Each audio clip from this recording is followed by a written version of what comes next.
A paz, a graça e a misericórdia do nosso Senhor Jesus sejam com todos. Quero agradecer aos irmãos, amada igreja, por nos receber de uma maneira tão amorosa, carinhosa. A minha, a Maris, o André e a Bel. Nos sentimos acolhidos verdadeiramente nos braços do nosso Pai através dos irmãos. Como o André colocou ontem de manhã, nossa oração e o nosso desejo é como o apóstolo Paulo. Não é que nós somos parecidos com Paulo, né? Mas que os irmãos continuem perseverando nesse amor e crescendo nesse amor.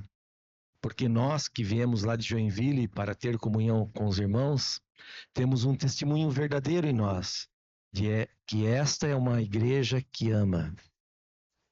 Porque sempre, desde o primeiro ano, nos sentimos assim aqui, amados e acolhidos entre os irmãos. E não é só pelo Gleice, pelo Ricardo, pelo Diego, que é um amigo, não é verdade? Mas por toda a Assembleia. Que os irmãos continuem nisso. Amém, amados? Diante da mesa do Senhor, lembramos dele. Um dos aspectos que lembramos dele é que ele é o Senhor. Os irmãos lembram que a última ceia, registrada por João antes da morte do nosso Senhor, está no capítulo 13. E ele ali nos ensina a lavar os pés uns dos outros, não é verdade? E ali ele diz, vocês dizem que eu sou o Senhor e dizem corretamente, porque eu sou. Assim como eu fiz, vocês também têm que fazer, lavar os pés uns dos outros. A palavra Senhor, no grego, é uma palavra Kyrios ou Curios. Ela significa o seguinte, ela significa proprietário, dono, sumo, que significa a soma de todas as somas, o lugar mais alto. Esse é o nosso Senhor. Amém, irmãos? Jesus Cristo é o teu Senhor pessoal. Ele é o teu dono. É Ele que governa. Ele tem todos os direitos em nós. Você entende isso? Que Ele tem todo o direito na sua vida? Você deixa Ele ter todo o direito em você? Ele ser o teu Senhor mesmo? O direito de governar o teu tempo, a tua agenda, os teus bens, tua família. Ele é o Senhor de tudo. Ele é o dono de tudo. Tudo que você tem na realidade, Ele que te deu. Ele deu a tua vida. Ele criou você. Por que eu estou dizendo isso como introdução? Porque antes de nós ouvirmos qualquer coisa hoje da palavra do Senhor, eu gostaria que nós fizéssemos algo antes da palavra. 5 minutos no máximo. Que nós pudéssemos orar ao Senhor e render nossa vida a Ele. E dizer para Ele, seja o Senhor da minha vida verdadeiramente. E dizer ao Senhor, é direito teu mudar tudo em alguém como eu. Muda o que precisa ser mudado, Senhor. Toca nas áreas que tem que ser tocada. Governa em todo o meu ser. Cura-me, liberta-me. Se render ao Senhor, faça aquilo que está no teu coração. Vamos fazer isso? 5 minutos. Amém? Aí no seu lugarzinho mesmo, sentadinho, coloca o que está no teu coração diante do Senhor. Vamos orar então.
Amém, Senhor.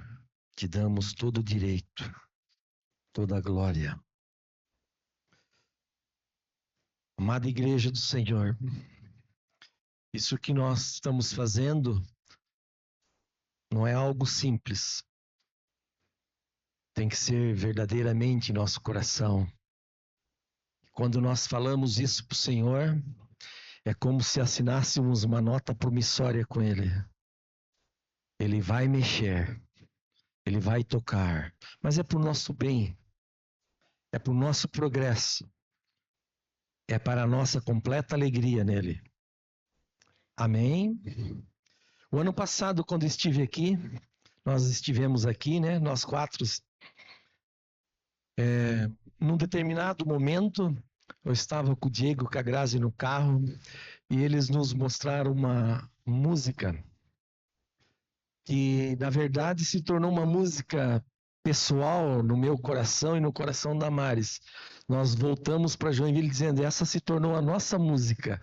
Eu não a conhecia, mas os irmãos devem conhecer, que é da Tamires Garcia, A Tua Mesa Cura. Os irmãos conhecem? Aquilo tocou... Obrigado, meu irmão. Aquilo tocou muito no meu coração. E comigo, com a Maris, e ouvimos muito. E, no entanto, que outros irmãos de Joinville começaram a ouvir, que também não conhecia, e o Senhor usou aquela música para fazer algumas coisas em algumas famílias lá em Joinville. Foi muito bom. E por que eu estou dizendo isso? Porque a Grazi e o Diego, naquele dia, foram um instrumento de Deus para nós, que nos abençoou e abençoou outros já depois, em dias seguintes, com aquilo. E porque hoje nós tomamos a ceia do Senhor, a mesa do Senhor traz verdadeiramente cura em nós. Ela nos liberta. Na mesa do Senhor não tem diferença, não tem maior ou menor. Todos nós somos irmãos, somos iguais na presença dele. Irmãos, é tão maravilhoso. Tem tantas figuras lindas, né, na palavra para nós aprendermos tanto sobre a mesa do Senhor. Então, eu quero dizer isso porque eu entendo em meu coração que nesta manhã o encargo que o Senhor tem nos dado, Ele quer nos curar. Guarde isso no seu coração e na sua mente. Abra o seu coração para o Senhor. Deixa Ele falar contigo. Não somente através da palavra que vai ser ministrada aqui, mas aquilo que Ele vai estar falando no teu espírito enquanto a palavra é compartilhada. O Senhor vai falar coisas diferentes com cada um de nós. O Senhor pode falar de um jeito com um, de um jeito com outro. Amém? O importante é você manter esta oração que você fez, esse coração, essa oferta que você fez de você mesmo ao Senhor. O Senhor te ama e o Senhor vai falar com você, pode ter certeza. Ele quer que você avance, que você progrida com Ele. Amém, irmãos? Então eu gostaria de convidar os irmãos para abrir a Bíblia em Romanos capítulo 13.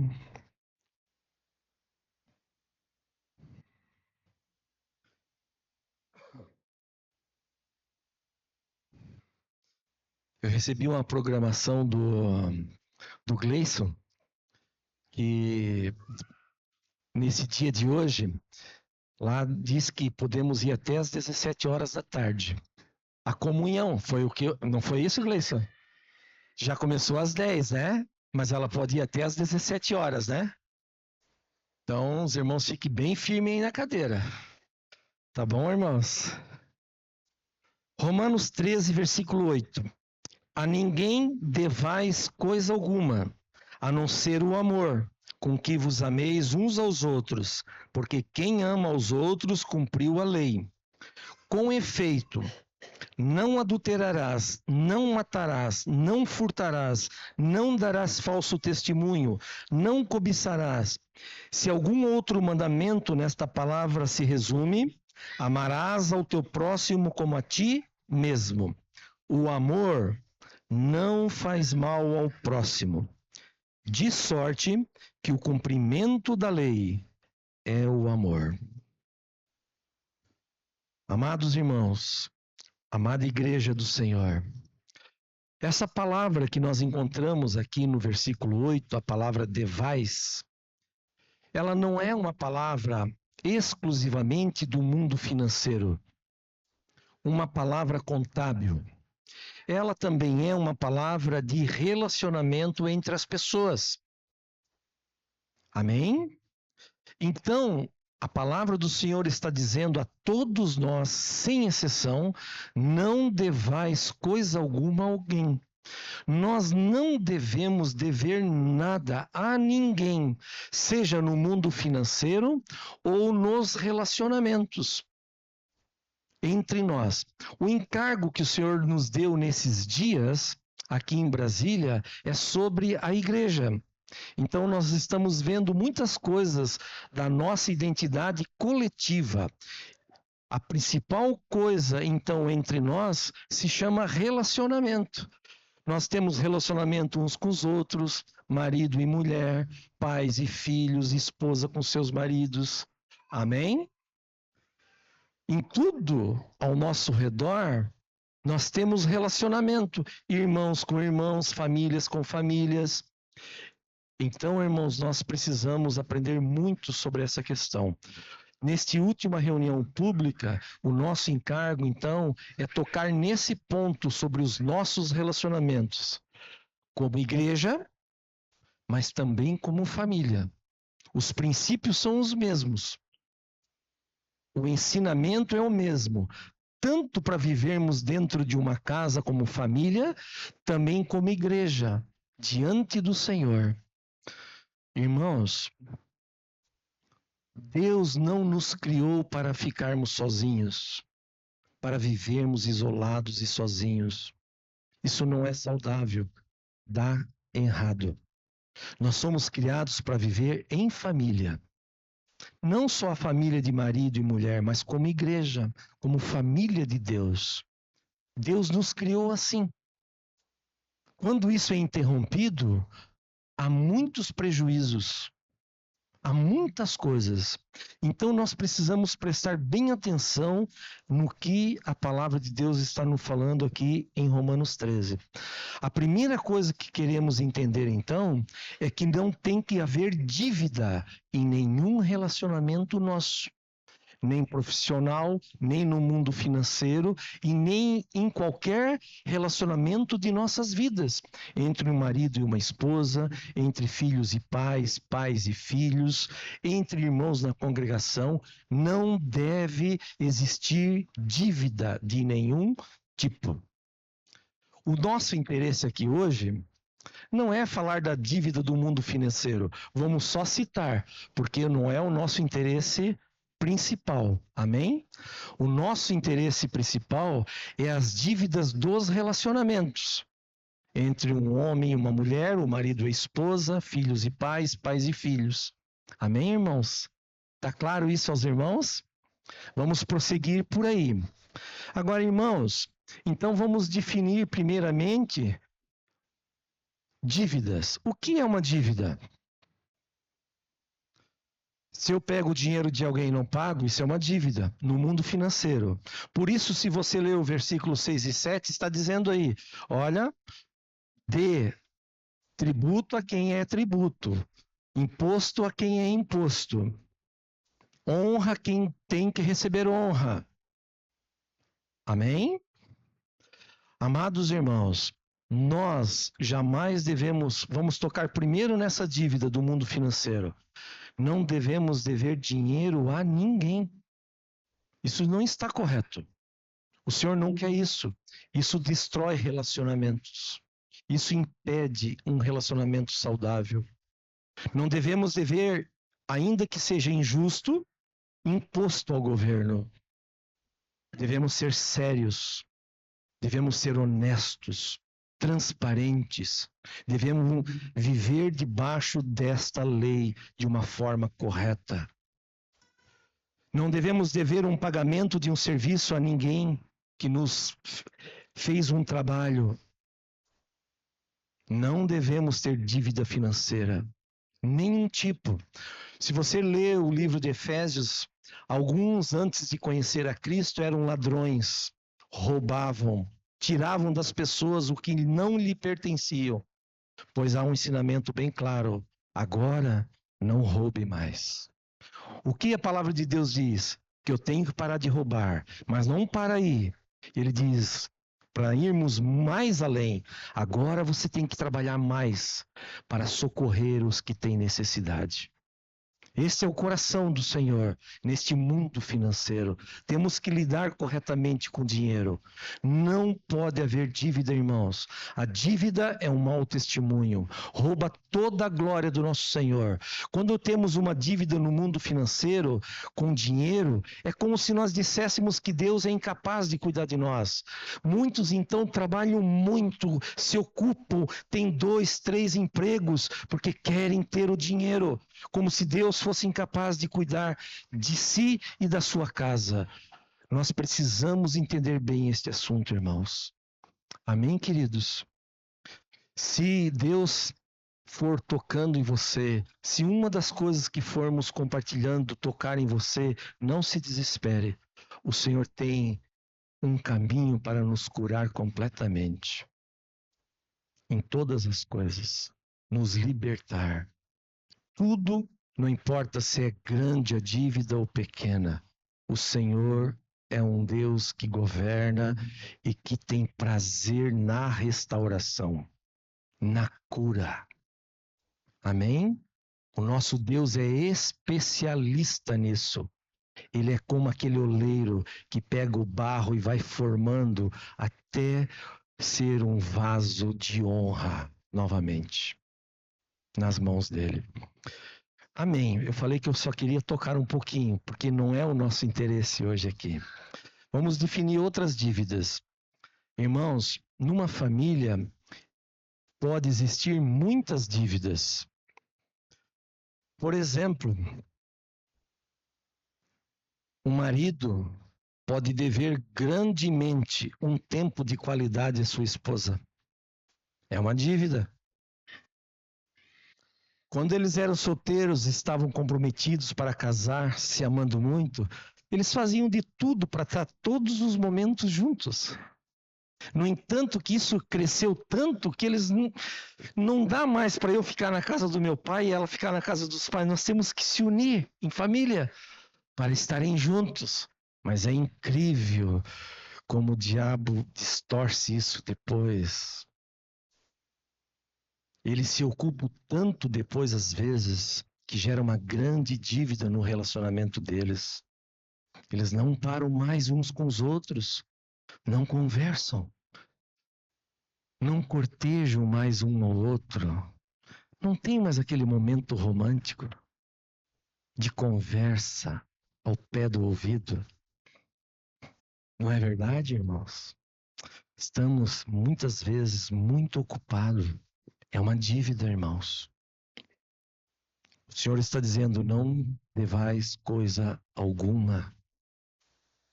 Outra coisa que é uma dívida entre um relacionamento de marido e mulher, diálogo. Quando a gente está amando lá na juventude, queremos falar tudo. Falamos dela, da beleza dela, né? No livro de Cantares, Salomão descreve ela inteira. Cabelo, olhos, dente, o seu corpo, tudo. Fala de tudo. Às vezes, num casamento, de repente, vem um silêncio. Nós não damos mais ao outro a chance de falar, do diálogo. Não se conversa mais, se tem medo de conversar. Por quê? É uma dívida, irmãos. Quero tocar em outra área da família. A maior parte das dívidas nos relacionamentos acontece com a nossa boca. Tanto como igreja, como num casamento, numa família. Amados irmãos, às vezes a conversa entre um casal, entre pais e filhos, são hostis, são ataques, são com gritarias, são dívidas. O Senhor nunca disse isso. Atacamos. O casal começa a conversar aqui um pouco, eles percebem que estão atacando um ao outro, se mordendo na conversa. Estão alterando o tom de voz. Estão se ferindo. Estão criando dívidas. Os pais, às vezes, com os filhos, não têm uma conversa amorosa, tranquila. É na base de irritação, de gritos, de hostilidade. Eles falam mal uns dos outros dentro de casa. É mulheres falando mal dos seus maridos, maridos falando mal de mulheres, da esposa. São os pais falando as coisas ruins dos filhos, falando mal dos filhos. Os irmãos nunca viram isso. Aqui não acontece em Brasília, eu sei disso. Que é tudo diferente. Uma vez em Joinville, um casal muito perto de nós, sempre falando mal dos filhos. Mas um dia eles pararam para chorar. Por que os filhos não tinham amizade com os outros jovens? E os pais passaram a vida inteira afastando eles dos outros. Falando mal deles para os outros. Ninguém mais queria estar perto deles. Foram eles que causaram aquilo. Os irmãos entendem? A maledicência, a fofoca, destrói relacionamentos maravilhosos. Pode ter certeza disso. A maior parte das dívidas acontece com a nossa boca. Ou por não falar, ou por falar muito e de uma forma incorreta. Quando nós lemos sobre isso, irmãos, a respeito do nosso Senhor, diz que na boca dele não se achou nenhum engano. Nenhuma palavra de maledicência nunca saiu da boca do nosso Senhor. Nunca, jamais. Nós precisamos olhar para o Senhor. Precisamos pedir a mesma graça, irmãos. Não está correto uma esposa falar mal do seu marido. Se precisa de ajuda, procura uma pessoa correta e diz, está acontecendo tal coisa. Isso não é falar mal. Nós precisamos de ajuda. E tem que ser assim mesmo, tem que pedir socorro. Que possamos ser curados, libertos. Lembra do que diz o livro de Tiago? Orai uns pelos outros. Orai para que sedes curados. Confessai vossas culpas uns aos outros e orai uns pelos outros para que vocês sejam curados. Temos que clamar por socorro, por ajuda, mas não falar mal. Quando você fala mal, você não tem um compromisso com a restauração. Você não está querendo a cura, a restauração. Você quer expor o pecado apenas da pessoa, a falha da pessoa. Falar para outros que não tem nada a ver com aquele assunto, com aquela situação. Isso é falar mal, irmãos. Jamais isso deve estar nas nossas casas. Isso destrói tudo. Isso é como um vendaval. Arrasa tudo. Leva, põe por terra todas as coisas. Nós precisamos corrigir isso, irmãos, para viver de uma maneira saudável como igreja e como família. A nossa boca precisa ser santificada como a boca de Isaías. Lembra? Ele disse ao Senhor que ele tinha lábios impuros e vivia no meio de um povo de lábios impuros. Então o anjo pegou com a tenaz uma brasa e tocou na sua boca. E ele foi um profeta de Deus. Nossas bocas precisam de cura. Precisa sair da nossa boca palavras que edificam, palavras saudáveis, palavras que curam as outras pessoas. Irmãos, às vezes nós enxergamos a verdade, mas só para a igreja, mas dentro de casa não é a mesma realidade. Dentro de casa a gente se agride, aí chega na igreja, irmão, como eu te amo, meu amado. E dentro de casa? com a esposa, com o marido, com os filhos, com os pais. Não é a mesma realidade, irmãos? Não pode ser uma realidade diferente. A igreja é um reflexo do que acontece lá na casa.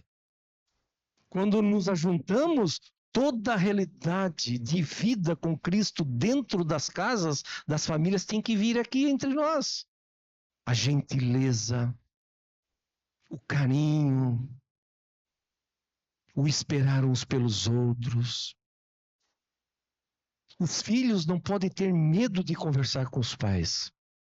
Às vezes eles têm, porque os pais não sabem ouvir, não sabem cuidar deles.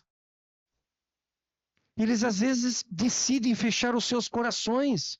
Eles vão abrir o coração, sabe aonde? Com quem não pode abrir o coração, mas eles vão abrir, porque eles não têm chance de abrir em casa. Eles vão abrir lá na escola, eles vão abrir lá no local de trabalho. Para as pessoas que não vão ajudar, vão acentuar e potencializar o problema. Porque, às vezes, quando um filho ou uma filha quer abrir o coração, os pais já se irritam, gritam, julgam. Irmãos, não devais coisa alguma a ninguém. Não podemos dever, irmãos. Nós precisamos ouvir, precisamos abrir os nossos corações uns aos outros. Eu vou dizer uma coisa aqui para marido e esposa. No relacionamento de um marido e de uma esposa, não pode ter segredos. Não pode ter. Segredos entre um relacionamento de marido e mulher é perigoso. O Senhor nos chama a andar na luz. Na luz. Na luz você enxerga tudo. Você vê tudo. Os nossos relacionamentos não são baseados em trevas, na escuridão, em segredos. Irmãos, tem maridos que não deixam a esposa tocar no celular deles. Dá briga se tocar. Não temos nada para esconder. A esposa tem que saber da senha do marido. O marido tem que saber da senha do celular da esposa. Os filhos têm que saber da senha dos pais. Os pais têm que saber da senha do celular dos filhos. Tem que ser tudo na luz, tudo em transparência. Nós não fomos chamados para viver uma vida com segredos nesse sentido. Amém? Os irmãos creem nisso? Tem que ser assim um relacionamento saudável. Amém, amados? É assim mesmo. Irmãos, veja quantas coisas na área do falar, na área do tempo, de estar juntos, do tempo de qualidade. Quantas dívidas. Nós precisamos nos humilhar, irmãos. Nós precisamos clamar a Deus por ajuda. A Deus por ajuda.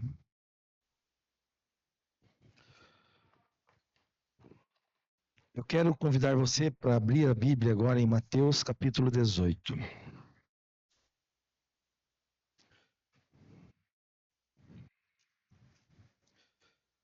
Os irmãos sabem o que tem em Mateus capítulo 18? Qual é a primeira coisa que vem na sua mente quando abrimos a Bíblia em Mateus capítulo 18?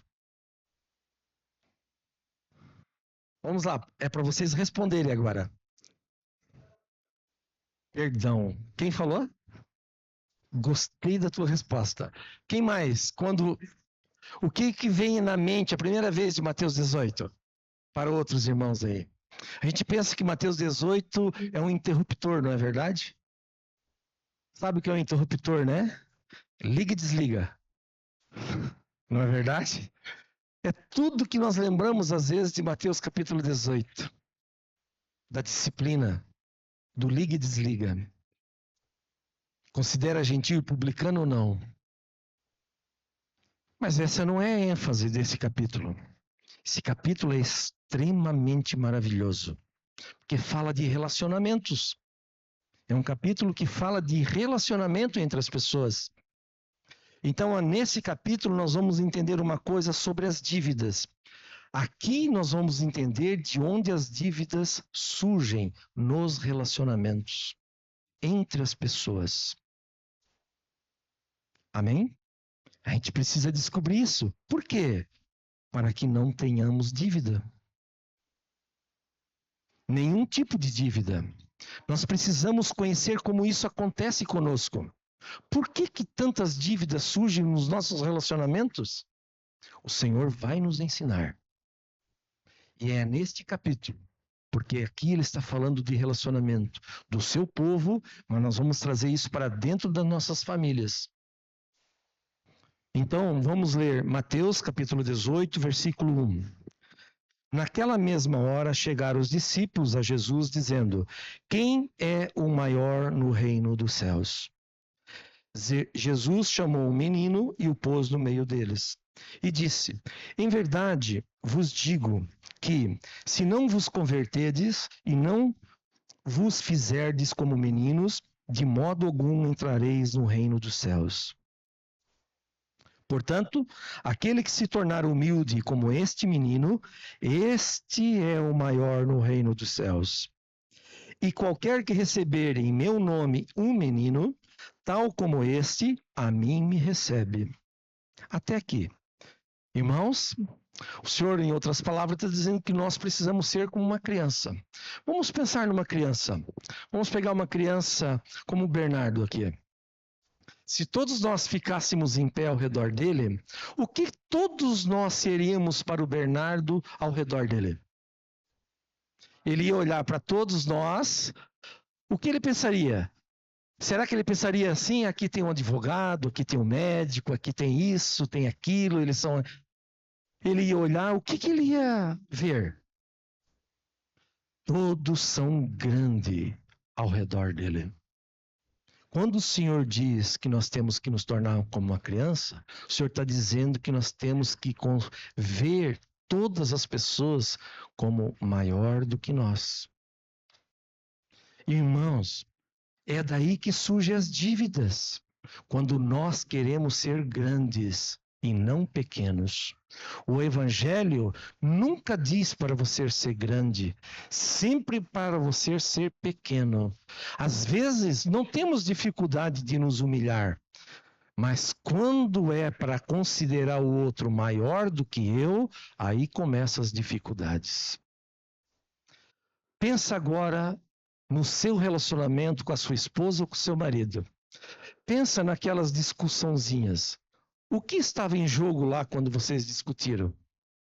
O assunto não importa, mas o que levou vocês à dívida, ao conflito? A disputa de quem é maior, de quem tem a razão. Vamos ver quem vence nessa conversa. É daí que surge, irmão, as brigas, os conflitos. Foi assim que começou em Gênesis. Não foi? Vocês serão como Deus. Quando a gente quer ser grande, a gente usa muito só essa palavra. Mas o que Jesus está tratando? O desejo dentro de nós de ser Deus, de governar, de mandar, de controlar o outro, fazer com que o outro pense exatamente como eu penso, que o outro faça como eu faço. Isso é ser Deus. Os conflitos e as dívidas surgem daí, nos nossos relacionamentos. Nós brigamos para mostrar que temos a razão. Nós brigamos para mostrar que temos a justiça do nosso lado. Nós brigamos. E às vezes o assunto é banal, mas o que está envolvido é o ser Deus. O Senhor precisa nos curar disso, irmãos. Então ele pegou uma criança e colocou no meio deles. Ele disse assim: quer ser grande? então se torna bem pequeno, o menor de todos. Olhe para todos ao teu redor e vejam como todos eles são grandes. Deixe eles serem grandes. Deixe eles terem a razão. Deixe eles terem todos os direitos que acham que tem que ter. Vou perguntar agora uma coisa aos homens. O Senhor disse que nós somos cabeça da nossa família. Nós interpretando muito mal essa função de ser cabeça. Nós achamos que ser cabeça é ser grande. É ser Deus na casa. Mas a Bíblia diz para todos nós que devemos considerar todos superiores a nós mesmos. Ouvimos isso ontem de manhã através do André, na carta aos Filipenses. Meu marido, será que você tem coragem de dizer para sua esposa que ela é maior do que você? Lá dentro do teu coração, você olha para ela e diz, ela é maior do que eu. É isso que o Senhor espera de nós. Foi isso que Ele mostrou na ceia. Ele diz, vocês dizem que eu sou Senhor, mas eu faço isso aqui, ó. Vocês também precisam fazer.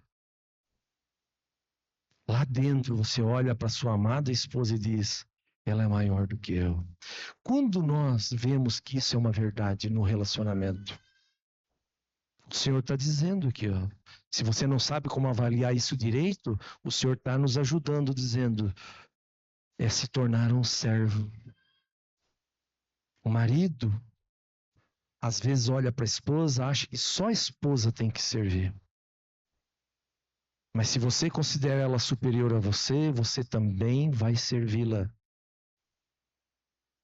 Vai cuidar dos interesses dela, do bem-estar dela. Vai, pelo menos de vez em quando, acordar antes e preparar um café para ela. Fazer uma surpresa para ela. Para ver o sorriso, a alegria em seu rosto.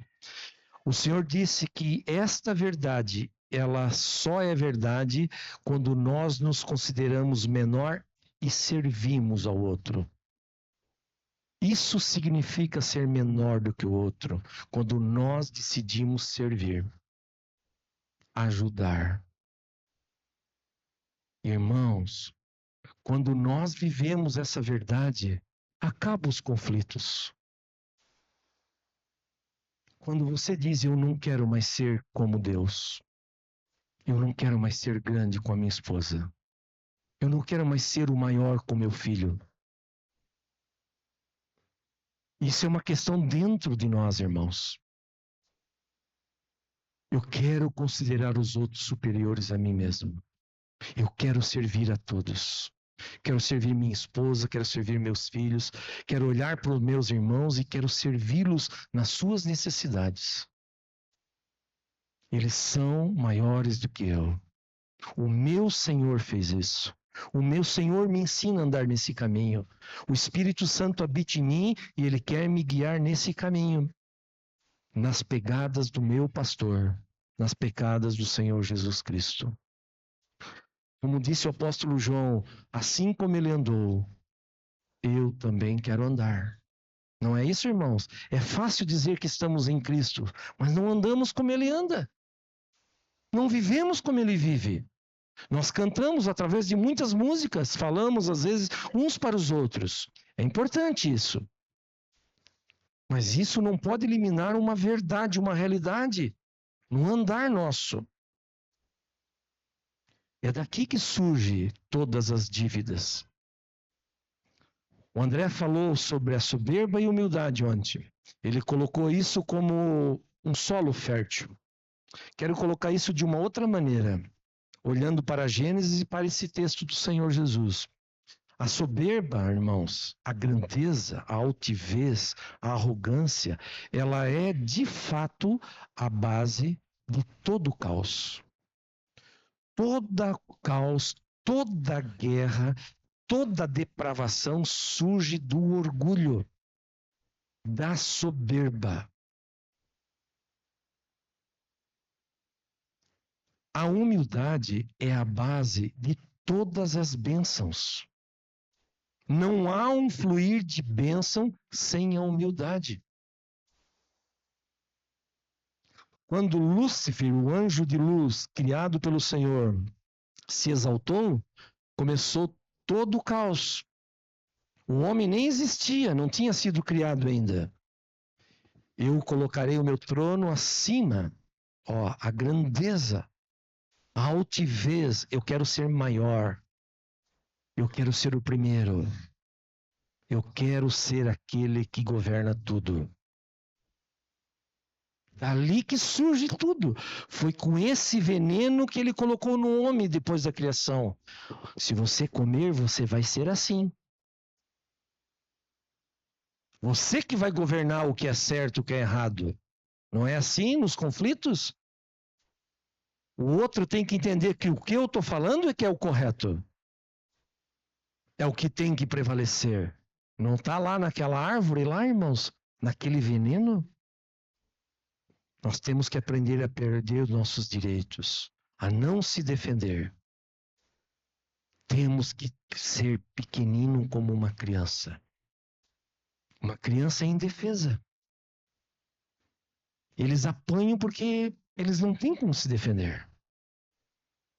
Eles não avançam no pai. Porque o pai é muito grande.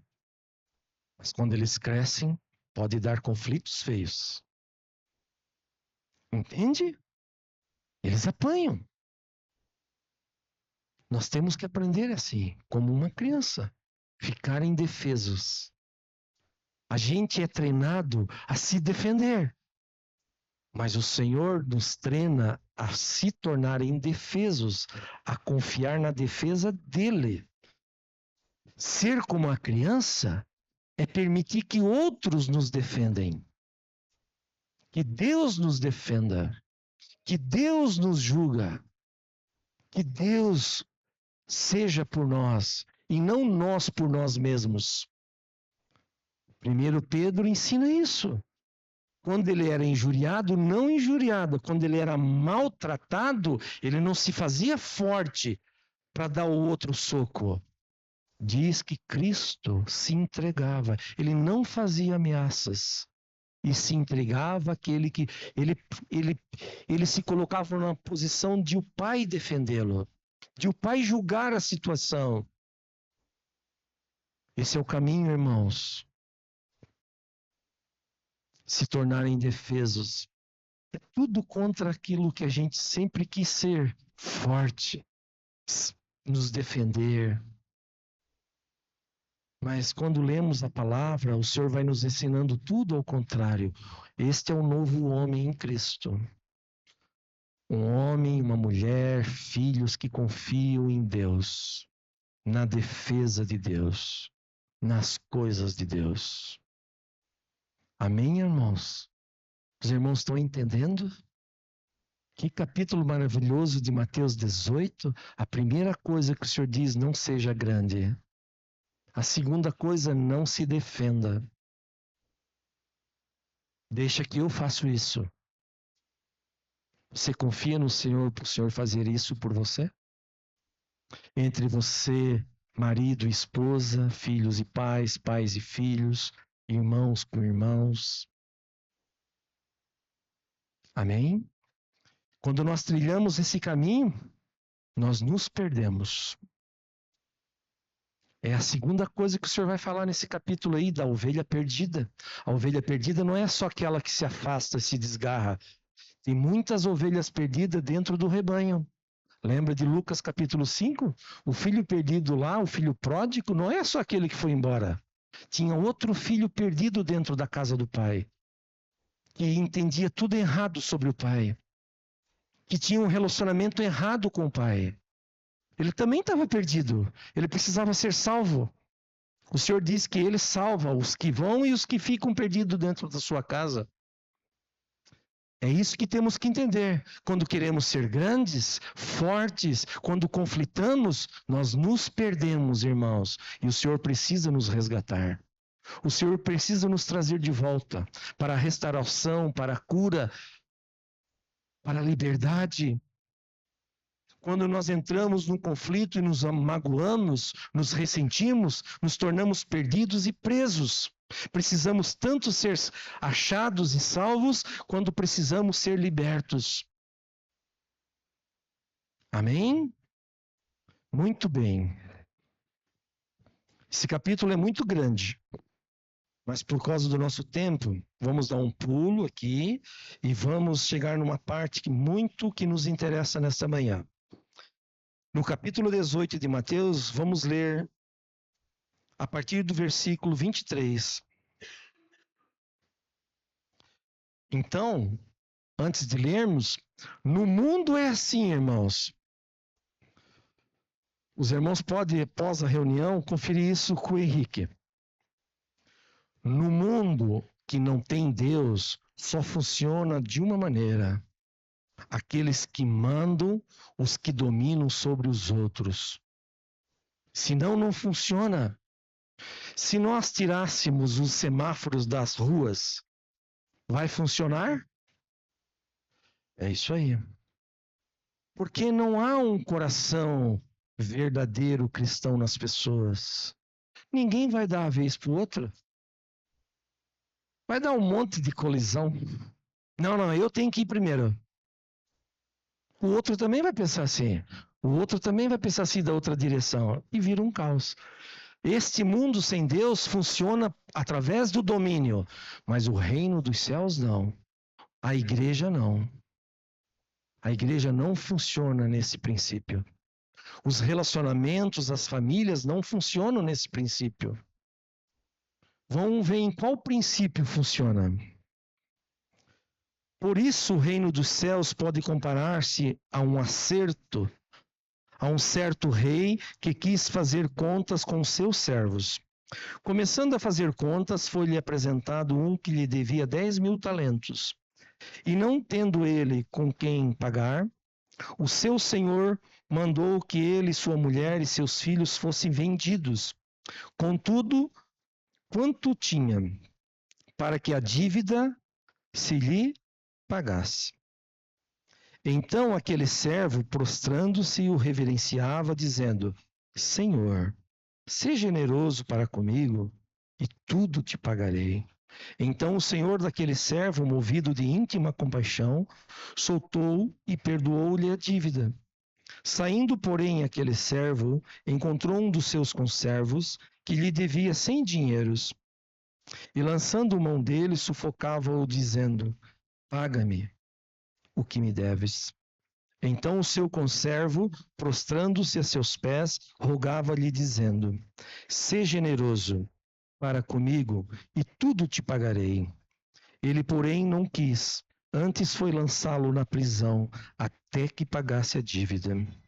Vivendo, pois, os seus conservos, o que acontecia, contristaram-se muito, e foram declarar ao seu senhor tudo o que se passara. Então o seu senhor, chamando-o à sua presença, disse-lhe: Servo malvado, perdoei-te toda aquela dívida. Por que me suplicaste? Não devias tu igualmente ter compaixão do teu conservo, como eu também tive misericórdia de ti? E indignado o seu senhor o entregou aos atormentadores, até que se pagasse tudo o que lhe devia. Assim vos fará também meu Pai Celestial, se do coração não perdoardes cada um a seu irmão as suas ofensas. Primeiro nós vimos que não deve haver dívida em nenhum de nossos relacionamentos. Em Mateus 18, no início, nós vimos a origem dessas dívidas. Agora nós temos que saber o pagamento dessas dívidas. Como essas dívidas são removidas? Primeiro, irmãos, a primeira coisa que precisamos entender nesta parábola é que a dívida tem que ser paga. Deus não ignora a dívida. O perdão dele por nós não é sem pagamento. A dívida tem que ser paga. Isto é justo, não é, irmãos? É ou não é? Você vê, por exemplo, Zaqueu. quando se converteu, quando a salvação entrou nele, ele diz: olha, se eu roubei alguém, vou devolver 4 vezes mais. É o que Deus disse na lei. Quando ele conheceu Jesus, ele passou uma vida inteira tirando das pessoas injustamente. Mas quando ele conheceu Cristo, ele pagou a sua dívida. Nós temos que pagar a dívida. Mas tem dívidas que são impagáveis. A nossa dívida contra Deus é impagável. 10 mil talentos não tem como pagar. Se você transformar 10 mil talentos e calcular em anos, são 300 e poucos mil anos. Como é que você vai pagar isso? Os 100 denários que aparece aí, denário é o salário de um dia. São apenas uma dívida de 100 dias. Essa você paga. Como é que Deus te perdoou? A dívida não foi paga. E ele diz assim, ó, esquece isso aí, bate nas costas e vai, eu te perdoo. Foi assim que Deus quitou essa nossa dívida contra ele? Não, irmãos, ele mesmo pagou a dívida. Nós não podíamos, mas ele podia. Ele não ignorou a dívida. Nós não podemos ignorar a dívida que temos uns contra os outros. Não podemos. Temos que entender primeiro isso. Amém? A outra coisa, irmãos, maravilhosa desse texto aqui, é que o Senhor está dizendo como é os nossos relacionamentos. Os nossos relacionamentos não são baseados em justiça. Porque é justo que a dívida seja paga. Mas o relacionamento entre nós não é baseado nisso. Por que não? Olha, porque hoje você é o credor. Amanhã você vai ser o devedor. E se você vive por isso, dá muito problema. Não é verdade? É verdade ou não é, irmãos? E não é isso que o Senhor está dizendo nessa parábola. O Senhor disse, você deveria fazer como eu faço. Eu não fiz algo contigo? Fez, Senhor. E por que você não fez com o seu irmão? É a mesma coisa. Você tem que fazer com ele o que eu fiz contigo. Como é que Deus te perdoou, irmãos? Deus perdoou a tua dívida impagável e disse assim, Carlinhos, eu vou pagar esse negócio aí, eu te perdoo, mas é o seguinte, você não se aproxima de mim. Você fica bem distante de mim. Não faça mais isso. Foi assim que Deus te perdoou? Se é assim, não há sentido o propósito do perdão. Deus nos perdoou para que pudéssemos ir a Ele, para restaurar o relacionamento, para continuar andando com Ele, caminhando com Ele, tendo comunhão com Ele. Perdoar o marido, a esposa o marido, é restaurar o relacionamento. É como se aquela dívida não existisse, nunca existisse. É continuar tudo normal. É voltar ao que sempre deveria ser. Um relacionamento de amor. Comunhão, estar juntos, sem nenhuma barreira. Isso é perdoar, irmãos. Foi assim que eu fui perdoado pelo Senhor. E é assim que o Senhor quer que eu perdoe o meu irmão. Significa, quando eu preciso perdoar alguém, que eu digo assim, você pode se aproximar de volta. Eu quero que você se aproxime. Eu quero que você esteja comigo. Vamos ter comunhão daqui para frente. Isso é perdoar. Esse negócio de perdoar e cada um ficar no seu lado, não existe esse tipo de perdão, irmãos. Tem coisas bem difíceis nos relacionamentos, que dói demais. São dívidas grandes. Mas não muda o fato do que Deus quer fazer. Tem processos. Se você deve R$100, é fácil de pagar. Mas se você deve 100 mil, vai ser um processo mais longo. Mas tem que ser nesse caminho. Restaurar a comunhão, o relacionamento. Amém, irmãos? Outra coisa bem interessante nesta parábola, que o Senhor nos ensina. A dívida tem que ser paga, mas ela não tem que ser cobrada. Só aqueles que são grandes querem cobrar as dívidas uns dos outros. Se o seu marido ficou em falta com você, não cobre a dívida. É o que está escrito aí. Não é, irmãos? Não é isso que os irmãos leram? Está tão claro. Lembra que o conservo sufocou o outro? Paga-me o que me deves. Paga. Você tem que pagar. O Senhor disse, não foi isso que eu fiz contigo. Então o Senhor está dizendo que nós não devemos cobrar as dívidas daqueles que nos devem. Deixa isso com o Senhor. O Senhor faz certo, no tempo certo, da maneira certa.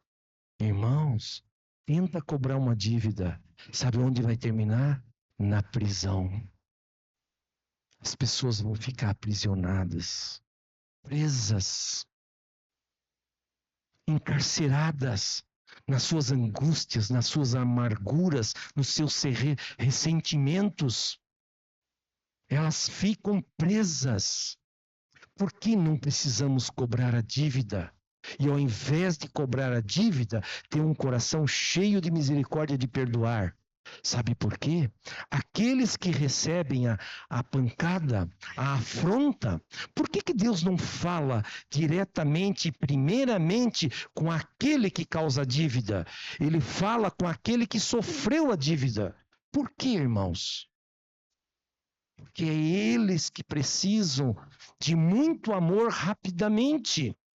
Porque quando nós recebemos uma dívida, perdemos a liberdade. Perdemos a alegria, doeu demais em nós. Nós ficamos paralisados. É esse que precisa de socorro urgente. Irmãos, pensa você andando na rua. 2 carros se colidem, entram em colisão. Você vai olhar. Quem que você socorre primeiro?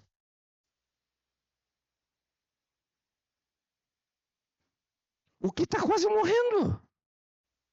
O que está sangrando? O que quebrou alguma coisa? É esse que você socorre. É assim que Deus faz. Por isso que Deus fala primeiro com aqueles que sofreram a dívida. Porque o Senhor quer restaurá-los rapidamente. E qual é a cura mais rápida de uma colisão, de uma dívida?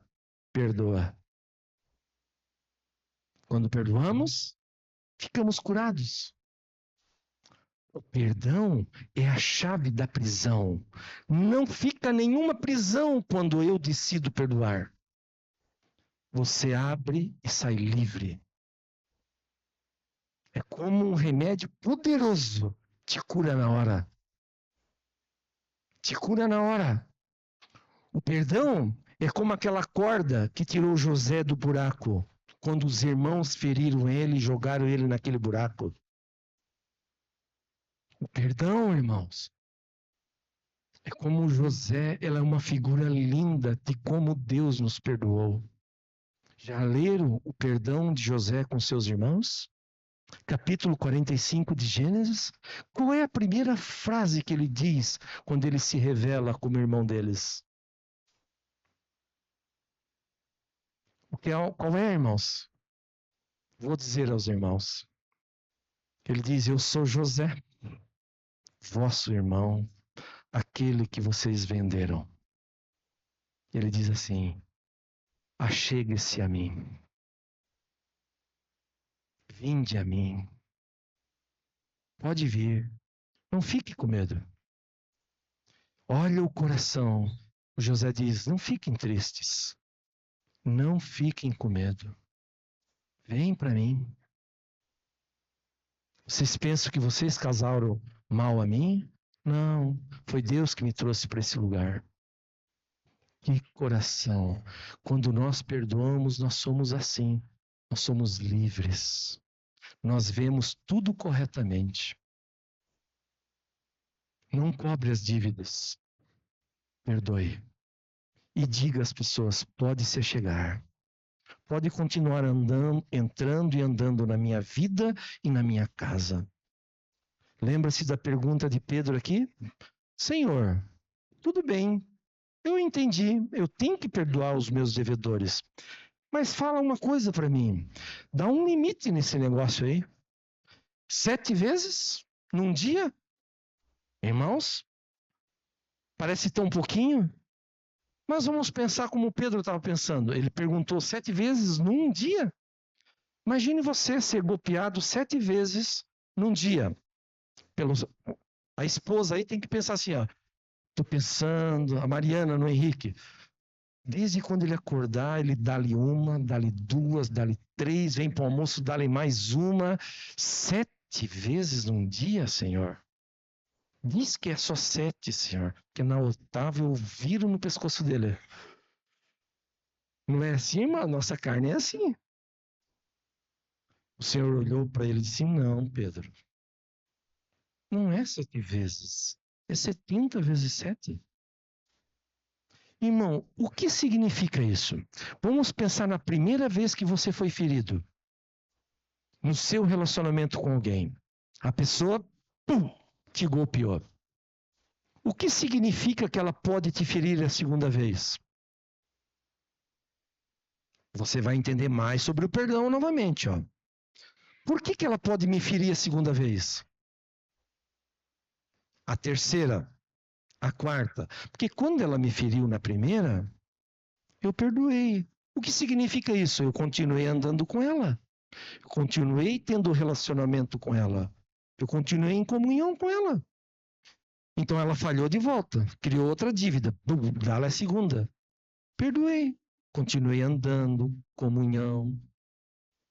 É por isso que surge dívida 3, dívida 4, dívida 5, dívida 6, dívida 7, dívida 70 vezes 7. Porque quando perdoamos, nós nunca fugimos, nunca nos afastamos, mantemos no mesmo caminho, juntos em comunhão e relacionamento. Irmãos, o perdão também é outra coisa maravilhosa. Você não precisa esperar. Quando nós não cobramos a dívida, nós não precisamos esperar a pessoa se jogar no chão na nossa frente e dizer, me perdoa, eu pequei contra ti. Então, agora fica oficializado. Eu perdoo você. Não é isso que Deus está nos ensinando. O Senhor está dizendo, perdoa sempre, independente se vai vir pedir perdão ou não. Deus quer que você seja livre. Deus quer que você fique curado. Deus quer que você fique bem e continue caminhando. Bem, saudável, com vigor. Lá em Lucas 17 ensina isso. Esse mesmo texto em Lucas 17 diz. Lá diz que não precisa esperar esse evento acontecer, que a gente torne esse evento tão solene, que tem que vir, tem que ser pequenininho na minha presença, reconhecer o pecado. Às vezes nós queremos isso. Não foi assim que Deus fez conosco também, irmãos. Diz para mim se você pediu perdão para Deus. Ele morreu para te perdoar antes de você conhecê-lo. Antes de você ter uma consciência que pecou contra ele. Irmãos, não se deixem ficar escravizados. Não se deixe ficar preso. Filhos, perdoem seus pais. Pais, perdoem seus filhos. Marido, perdoem suas esposas. Esposa, perdoe seus maridos. Perdoa, vai diante do Senhor. Como Jesus fez, ele ia diante do seu pai e dizia, está aqui a ofensa, a dor, a dívida de fulano de tal. Não cobre, Senhor, a dívida dele. Perdoa, Senhor. José disse, vinde a mim. José não cobrou nada deles. Eles não pediram perdão para José. José que foi na direção. Vinde a mim. Não tenham medo, não fiquem tristes. Eu sei que tem coisas bem difíceis, irmãos, mas em Cristo Ele nos ajuda. O poder do Espírito Santo Ele nos ajuda. E quando temos esse coração, a vingança vai embora. Lá em Romanos capítulo 12, só para ganhar tempo, irmão, para concluir. O Senhor diz, não vingueis uns aos outros. O que é a vingança? É retribuir o mal. É retribuir a dívida. É retribuir a dor. Não, ele tem que sofrer como eu sofri. O Senhor disse, não. Isso pertence só a mim. Você não tem capacidade para lidar com isso. É isso que Deus diz para nós. Só eu posso fazer isso aí. Eu conheço os corações. Por isso, lá no final do capítulo 12, diz assim, vença o mal com o bem. Sabe o que nós devemos fazer para ser totalmente livres, irmãos? Quando alguém nos fere, ore pela pessoa, abençoa a pessoa. Se a pessoa te feriu com palavras, falou mal de você injustamente, não cobra. O nosso relacionamento não é baseado em justiça. O nosso relacionamento é baseado em amor. A ninguém devais nada a ninguém, exceto o amor. O amor é a única dívida que um cristão não pode quitar. Porque nunca amaremos o suficiente. Nunca alguém vai dizer, basta, chega de amor. Podemos amar e o nosso amor é um amor que vai crescendo, como aquela mulher do livro de Cantares. Então sempre estaremos em dívida com o amor, mas nenhuma dívida deve estar entre nós, exceto o amor. Os nossos relacionamentos são baseados em graça e misericórdia, que é decorrente do amor. Irmãos, nós não podemos andar em outra base uns com os outros. Nem o marido com a esposa, nem a esposa com o marido, nem pais com filhos com os pais e no meio da igreja.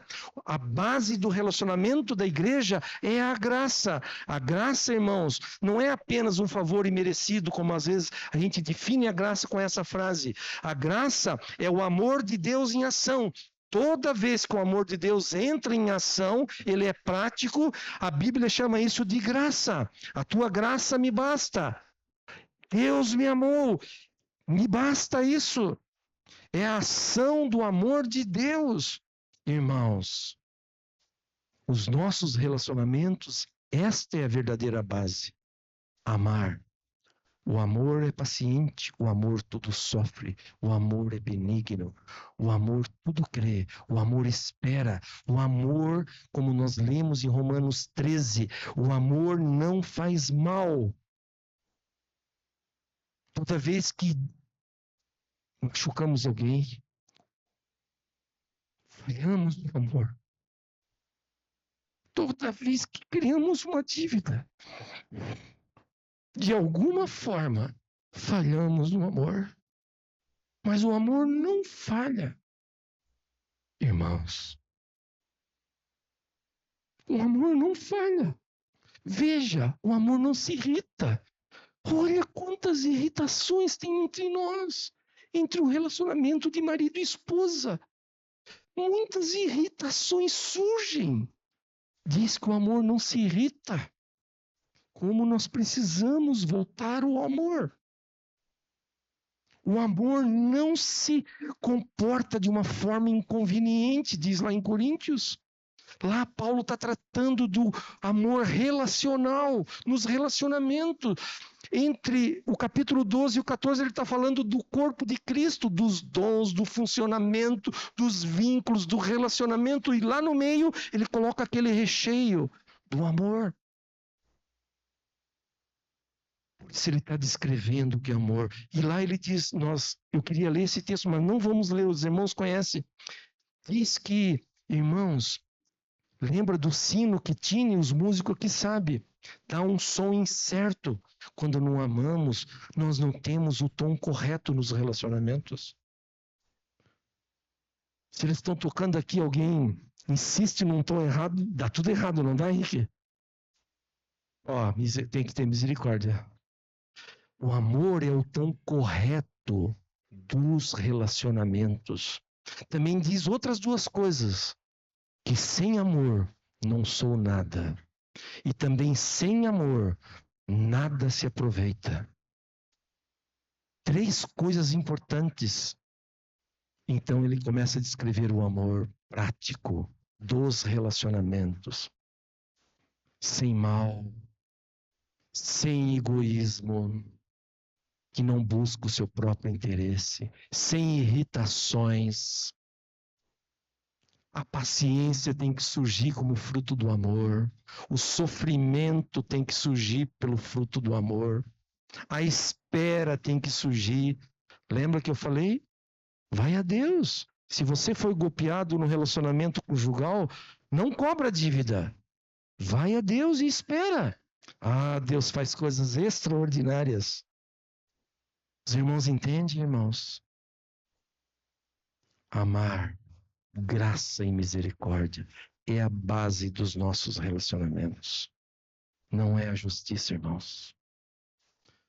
Irmãos, vou ficar por aqui. Vamos orar. Eu tenho algo no coração. Eu sei que já é 12:00 agora. Mas eu gostaria de dar uma oportunidade que nós ficássemos de pé. E se de uma maneira ou outra o Senhor tocou no seu coração, primeiro, nós antes da reunião tomamos uma decisão de entregar nosso coração, nossa vida nas mãos do Senhor, para Ele ter o direito de fazer o que Ele quer. Se durante o compartilhar você se viu em algumas situações de dívidas, seja marido, esposa, filho, com um pai, uma mãe, não importa. Ou se é com alguém que nem está aqui, você tem que tomar uma decisão diante do teu Senhor e da palavra dele. Independente de qualquer coisa, decida agora perdoar o teu devedor. Não saia daqui sem tomar essa decisão. Não espera a pessoa se jogar aos teus pés. Entrega a Deus. Decida perdoar de todo o teu coração. E sai livre daqui hoje, meu irmão e minha irmã. Não fique mais aprisionado na amargura, na injustiça, no ressentimento. Volta para sua casa livre como Deus te fez livre. Livre totalmente. Eu quero também dizer, se você quiser vir à frente, pode vir, mas com este coração. Senão, não venha. Isso é entre tu e o Senhor. Mas se você vier à frente, eu gostaria que nós orássemos pela tua vida. Para que as dívidas fossem removidas dos teus relacionamentos. O Senhor é aquele que diz: vinde a mim. Ele é manso, ele é humilde. Ele diz: não fica mais com esse jugo aí pesado. Dá ele para mim. Leva este fardo aqui, ó. Ele é bem leve. Este é o meu jugo. É por isso que ele diz para você: perdoa. E não tenha o teu coração endurecido na presença do Senhor. Deixa aqueles que fizeram dívidas contra você retornarem para você. Abre o seu coração para recebê-los. Lembra que mencionamos ontem sobre a comunhão? Que precisamos receber todos aqueles que Deus recebe. Abra o seu coração para as pessoas que te devem muito voltarem a você novamente. Elas podem te ferir novamente? Podem sim, mas não tenha medo. O Senhor estará contigo. Mas tem mais uma coisa. Se você é o devedor, vai até as pessoas e te humilha. Agora sim, agora você pode se jogar aos pés dela. E peça perdão. Não exige isso das pessoas. Mas faça você.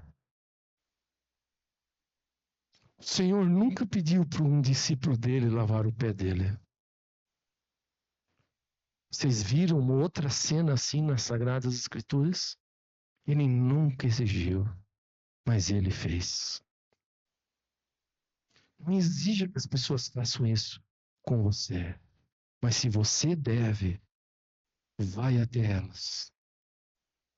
Não te detenhas, não seja demorado. E te humilha. E peça perdão e que ela tenha misericórdia da tua vida.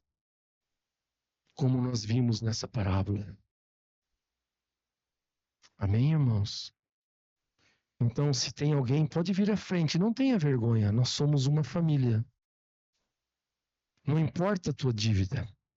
Nós não vamos falar da tua dívida aqui publicamente. Queremos orar. Se você tem essa decisão no seu coração. Às vezes são coisas antigas. Na tua família, de sangue, como com José. Era a família de sangue que criou uma dívida nele. Às vezes são dívidas no meio da igreja. Às vezes é num local de trabalho. Não importa. Vem à frente. O Senhor quer te dizer para você voltar para sua casa hoje curada e livre. Assim como Ele fez a obra que Ele realizou pela tua vida. Amém, irmãos? Pode vir à frente.